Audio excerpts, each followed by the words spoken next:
Hi everyone, this is Tara Belansky with the Bend FC Timbers. Thanks for viewing our Build It Forward Field Project Investors Launch.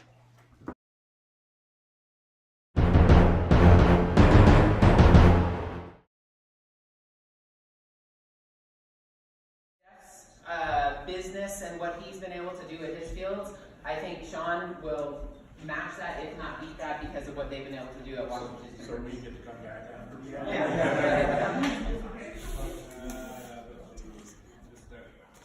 Those are our three fields. First of all, thank you for having me here. I want to thank Sharon and her team for inviting me. I'm flattered and honored to be here. I started with the Timbers January 2015. I worked in the real world previously to that. I coached soccer. An executive director role opened up in town, and I jumped at it. But I had no experience in youth soccer. And first week on the job, I was in Jeff's office. When he says, pay it forward and give back, I mean, of course I had to be here today. I wouldn't be here today without your initial help. So to compare me to a legend, that was before I get into our specifics, I want to tell you a story. So maybe the second week on the job, so I played for the Washington Timbers when I was a kid. It was Columbia Premier back then. And prior to that, I played for one of the rec clubs that played at Harmony. It was the Orchard Booters, right? So I grew up there. It was a very mission-based project. And I know this is for Tara. I feel it in her, and I know the amount of texts and phone calls I get from her is really important, right? And like Jeff said, that's the kind of leader you need to push something like this forward. I have complete confidence that Tara is the right person for the job. Anyways, my parents come up because they're like, oh, this is so amazing. Sean's running this club that he played for when he was a kid. And my mom, God bless her, she met it with the biggest heart she could. She said, she gets there, she comes in the office, she looks around Army Sports Complex, she goes, Shawnee, it looks just like when you played here.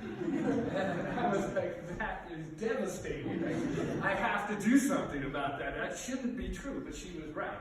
I don't know how many of you have gone up to Harmony, but we used to be known for our muddy fields. I mean, it was an embarrassment to host state cup games and stuff. Some of our old school coaches looked at it as an advantage, competitive advantage, and I think it was. But it was time to get some turf fields. Like Jeff mentioned, we had a very strong board that was very much behind it, so that's important. That's what you guys have here. The similarities between what we did and what we're talking about here tonight are very, very similar. We have about 3,000, 3,500 kids in our club. Army Sports Complex is a county-owned property, so we don't own the land, so there's the difficulties in traditional lending. And we had that need in our community. So in 2015, in June of that year, we built 2 turf fields, of course lighted. That's the worst mistake anybody can do, is go through all this trouble to build a turf field, not put lights on it. And then in 2017, we built a 3rd field. We did a mix of financing. The first 2, we loaned out a total of $1.4 million. We paid cash for the turf, also related to Jeff and Dave. I'll let them give the details on that. And then in 2017, we loaned out an additional $750,000 for the 2nd field.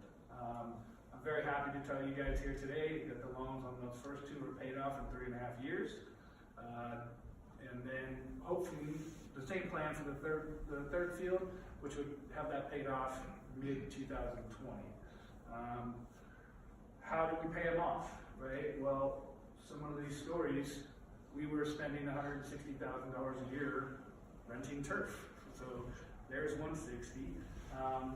Then our tournaments became way more profitable. You're filling your 3 fields first at 0 cost. So those became way more profitable. And then they became profitable each subsequent year because there were better tournaments. Harmony is a wonderful place to go to a tournament. You've got 9 fields, 3 full-size turf ones. It's this huge headquarters. It's pretty sweet. We couple that with Delta, you got yourself a nice little tournament. Camps, events, rentals. Not just the lacrosse or the traditional ones. I hosted a frisbee tournament, ultimate frisbee tournament last year.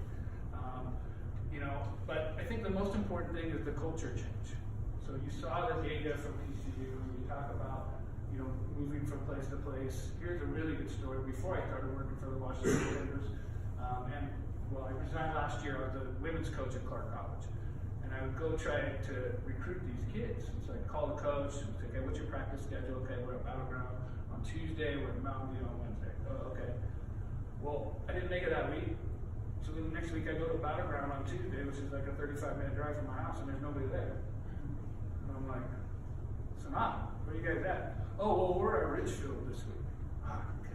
Like, it's so hard to just keep track. And that's a tangible evidence story of where it hurts your kids. And then you guys all know from a parent perspective, the whole driving around everywhere and keeping your schedules. And when you do get everybody there, yes, the coaches all learn from each other. The players learn from each other. If a team's short that day, they got a track meet, they only got 5 players, they slide over to the other team. They just train without a hiccup. And it's not just culture within the club. Obviously, that's huge, number one, but culture in the community.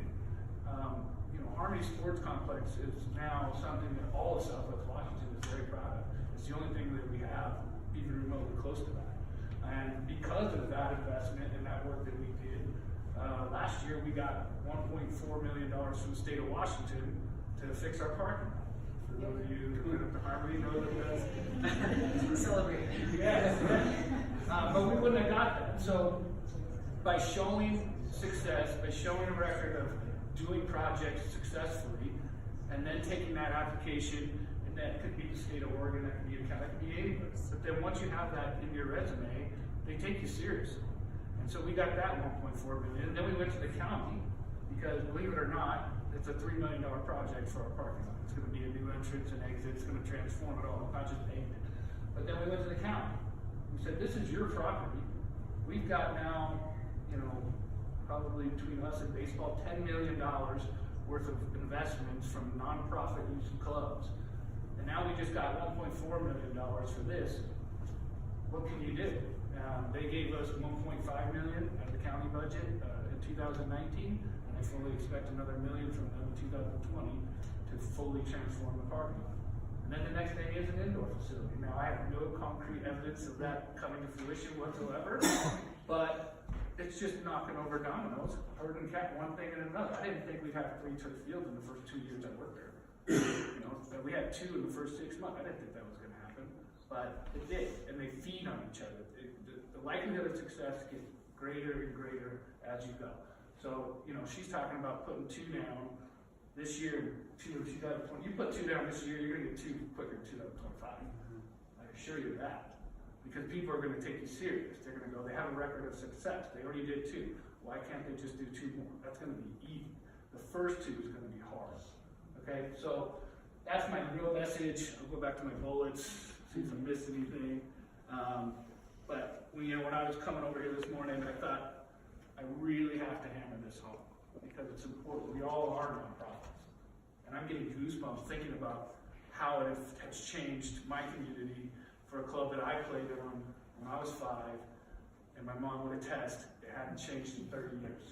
And people doubted it, and it happened, and it's still happening. And so, if you guys get together and get these 2 fields, which I believe you will, the other stuff's a lot easier. So, thank you. Thank you. Thank you for both.